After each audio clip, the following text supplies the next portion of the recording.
Здравствуйте, мои дорогие! Приветствую всех на канале. Я хочу вернуться в этом видео к теме сухого голодания. Я сделала пометки, это для тех, кто ругается, что я читаю иногда. Но я так меньше трачу вашего времени и быстрее мы пройдемся по всем темам. Я хочу ответить на вопросы и пояснить кое-что. Не буду зачитывать все вопросы, сразу буду отвечать на них.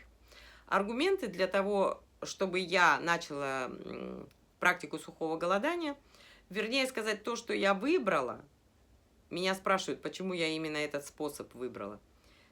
Рассказываю, я не думала практиковать вообще, потому что опыт голодания на воде у меня был негативный, мучительный, и я согласилась, честно говоря, только как группа поддержки для своего мужа, который уже входил в сухое голодание второй раз, поголодать за компанию.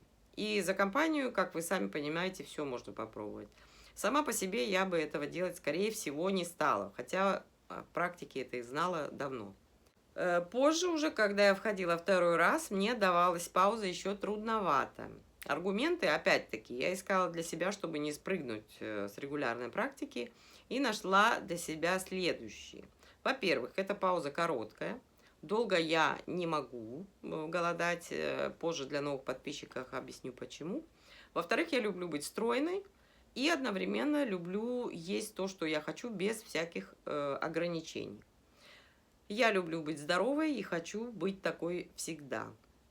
Диеты – это вообще не мой вариант. Я мучаюсь на диетах, я хочу кушать постоянно и очень много. А так на сухом голодании я и запахами могу наслаждаться, и при этом совершенно не хочу есть. И особенно важно для начинающих.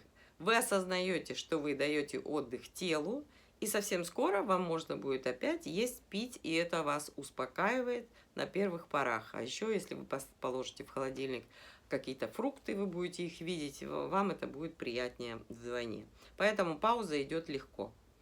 Сухое голодание проходит для меня лично вот сейчас уже абсолютно комфортно. Попробуйте и делайте так, как вот вам приятно, как удобно вашему организму. Для меня лично это самый лучший вариант очищения, потому что, во-первых, это недолго, всего 36 часов. Правда, в последнее время я посчитала, у меня не получается 36 часов, у меня получается больше, 42 часа, потому что я встаю не в 6 и начинаю пить воду, а я встаю позже и воду начинаю пить уже в 11-12 часов дня, теплую с лимоном. У меня нет селезенки и желчного пузыря, и я не хочу рисковать, делая долгие паузы по 3, 4, 5 и 7 дней. А так я могу каждую недельку дать 1,5 дня отдыху организму. Кто-то пишет, надо дольше и реже, дней по 5-7, а иначе нет толку. Как уже сказано выше, для меня это риск. По 5-7 дней это вы сможете голодать, скорее всего, раз в месяц, а то и раз в несколько месяцев. Не знаю, это, наверное, более утомительно. Я не делала. У меня пролетает 36 часов или 42 часа без разницы, незаметно. Кто пишет про 3 дня, то тоже каждую неделю по 3 дня вряд ли вы будете голодать. Я лучше буду вот каждую неделю, но понемногу. И толк есть. Сейчас объясню почему. Я всегда опираюсь на факты. Они показывают, что теория та или иная действительно работает, и вот такие вот у нее конкретные результаты. Я должна их видеть. Я на это опираюсь в сухом голодании или когда, приведу просто пример, например, о деменции говорят, что если ты будешь тренировать мозги, ты не заболеешь. Вообще ни разу не факт. И, например, вот связь болезней по каким-то психологическим причинам, например, проблема со зрением, значит, ты не хочешь чего-то видеть. Если у человека рак, то это нежелание жить и так далее. Я не вижу таких связей вообще. Вот нет никаких подтверждений в жизни. И в знаках зодиака я вижу несостыковки, иногда очень большие. Ну нет просто того, про что говорится и утверждается неоднократно астрологами. Посмотрите мои характеристики знаков зодиака и вот сравните теорию и практику, где правда. Поэтому продолжаем о сухом голодании. Я вам хочу сказать, что врачи, которые ахают и охают, услышав про сухое голодание, возможно, напридумав себе там что-то в голове, думая, что ты из бухты-барахты вот сейчас войдешь на несколько дней и вот неподготовленный умрешь на 7-е сутки.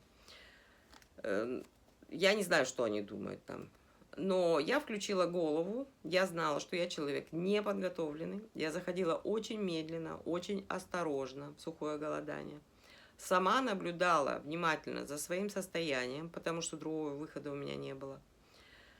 Ни один врач не советовал мне сухое голодание. И с моей более чем 20-летней мигренью помочь никто не мог.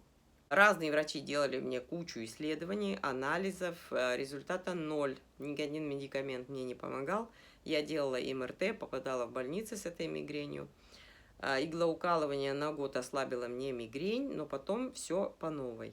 Это вы все можете посмотреть в видео о мигрени более подробно.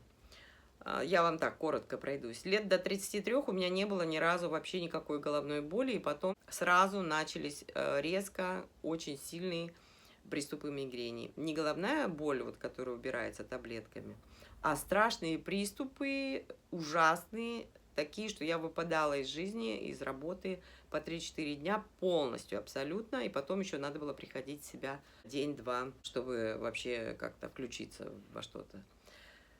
Кстати, я поняла тогда, что многие даже врачи не совсем понимают ужас этой вот мигрени. Вот когда у человека мигрени нет или она в легкой форме, они при всем желании не понимают, что с тобой происходит. Это хорошо, что вот у тебя, если есть семья, муж или кто-то, кто может перенять детей и все остальное. А если ты одна живешь, а если ты вот мать-одиночка и у тебя еще ребенок, вообще не представляю, как это все проходит. Это нужна сиделка или я не знаю, как выходить из этого положения. Ты не можешь делать ничего абсолютно. Я разговаривала также, кстати, с людьми по работе. Я тоже увидела, что они просто тебя не в состоянии понять. Вот что ты можешь быть выключен каждую неделю, скажем, там в среднем по 3 дня из жизни, из работы. Какой работодатель будет это терпеть? Поэтому работодателем была я. И это, конечно, не смешно. Вот я поняла, с такими проблемами вот я могу работать только сама на себя. Хотя, если вы, например, зельфштендик, да, в немецком варианте, как по-русски, самозанятый, там, индивидуальный предприниматель, и вы ведете, например, какую-то группу, вы лично как тренер, там, в парке делать зарядку, например, это я так, все, что в голову пришло, вы тоже не сможете работать, если у вас мигрень. То есть вам обязательно нужен заместитель, без разницы, где вы работаете. Поэтому я считаю, что с 50 лет обязательно, да и раньше надо, ну, если вы до этого времени дошли и чувствуете, что вы заболеваете, обязательно надо избавляться от всех недугов. Так вот, отвечаю на вопрос, что с мигренью. Я уже как бы ответила. Со второго раза голодания, вот уже 3-й год пошел, у меня ни разу не было ни головной боли, ни мигрени. Поэтому я никак не могу говорить, что толку от короткой паузы никакого нет. Я вижу много преобразований в теле, и они все позитивные. Кстати, вот я набросала текст, вот этот текст, да, чтобы вам сегодня рассказать о том, о чем я не рассказала в предыдущем видео, в день голодания минут за 5, потому что еще вот одно наблюдение, мозг работает очень легко, ты пишешь сконцентрированно, ты не думаешь, вот я не делала никаких правок, текст пишется как будто сам, очень так легко, вот кто стихи пишет, наверное, вы будете стихи легко писать. Я, когда первый раз делала паузу, в голове была такая мысль, что я сброшу вес, я немножечко поправлю здоровье, и это уже хорошо.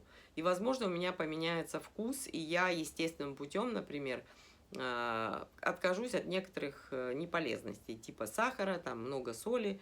Но я никак не ожидала, что таким образом может пройти мигрень. И не только мигрень. Поэтому наблюдайте за собой, в конечном итоге вы поймете, что и как у вас работает, на что вы и как вы реагируете. Поэтому все записывайте с датами. Потому что я знаю людей, которые не могут голодать без воды. Это не их способ очищения. Но вы поначалу обязательно все записываете. Был вопрос, как меняется человек при голодании. Кардинально, конечно, он не меняется, он просто улучшается по всем показателям. И вот ментально, и физически. Я считаю, что если вам что-то нравится, у вас нет желания анализировать, а почему тебе это нравится. Нравится вам эффект от сухого голодания, продолжайте его делать.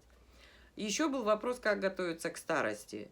никак не готовится, но вот есть вещи, на которые надо обратить внимание, особенно вот опять-таки возвращаясь к напечатанному в нашем возрасте.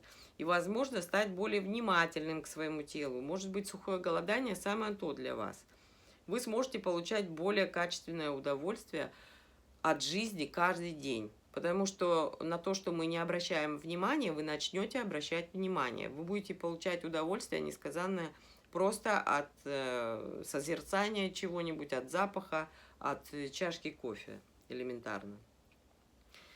Значит, я думаю, что я прошла по всем вопросам. Если у вас есть еще дополнительные вопросы, пишите под видео. Кто собирается начать сухое голодание, вот сейчас собирается начинать, я вам настоятельно советую посмотреть все видео мои о сухом голодании, сделать себе необходимые пометки. Все видео вы найдете в плейлисте с логичным названием «Сухое голодание». Смотрите мои описания вашего знака зодиака или, возможно, ваших близких, оставляйте комментарии. Ссылка на видео будет на видео или под видео. Ну все, с вами была Наташа. Всех вас обнимаю, целую. До новых встреч. Пока.